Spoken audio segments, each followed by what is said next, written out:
Hi, I'm Debra Band. My husband and I have just returned from our annual wedding anniversary beach vacation on the New Jersey shore. A gorgeous few days of relaxation beside the waves. In the ocean's roar, I'm always struck by the sense that I'm hearing nature singing, or shouting, God's praises. The medieval Jewish classic, Perek Shira, Chapter of Song, captures this life-giving song, not only of the ocean but from across nature.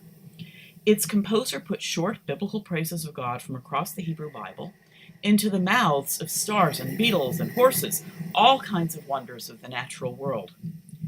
I've celebrated the birth of my first grandchild by creating this luscious picture book, organized according to the Hebrew alphabet, the Aleph-Bet, that adapts Perek Shira into a celebration of the environment and its creator for children of all ages.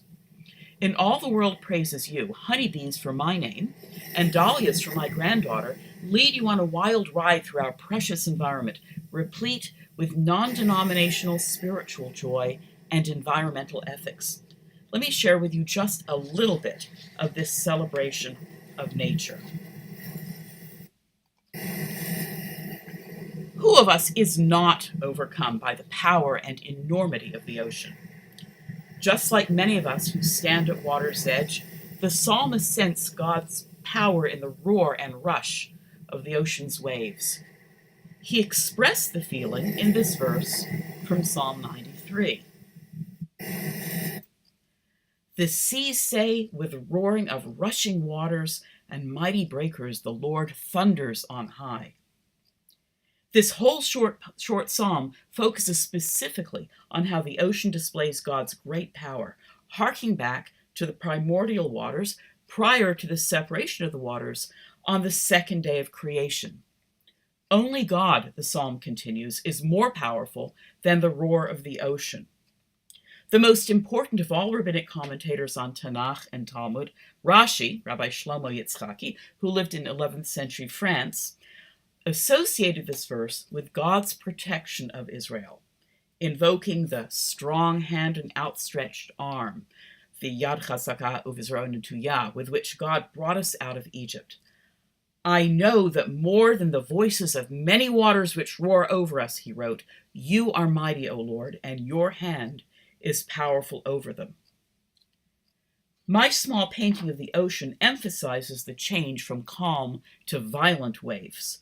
The verses follow the contours of the rocking waves as the ocean, its enormity filling the eye, transforms from calm lapping to a sweeping breaker. The sudden swell of the wave, hoisting even the words of the verse into the droplet-misted sky, sparks our radical amazement that Abraham Joshua Heschel saw as the root of awe at the Creator. Yet the honeybee is safe from its waves, and the little dahlia rides the wave as a child's beach ball. Countless artists, as well as writers, have explored the ocean's nature and moods. The 19th century British painter J.M. William Turner, for instance, painted many profound atmospheric scenes of both calm and violent seas. You see here his The Bell Rock Lighthouse. How do you think about the powers of the waves and the endlessness of the deep oceans that encircle our globe?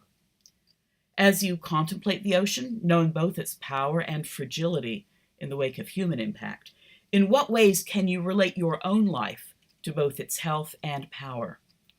Does the ocean evoke thoughts of timelessness, of great power, of vulnerability despite timelessness and power? What do you understand about the divine while you gaze at the sea?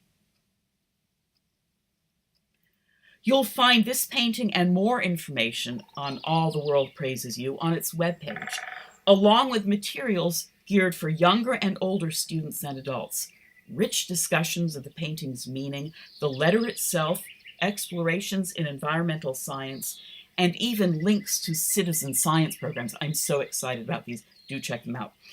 All this is available at Diving Deeper Enrichment Materials for All the World Praises You. Next time you go to the beach, listen and enjoy.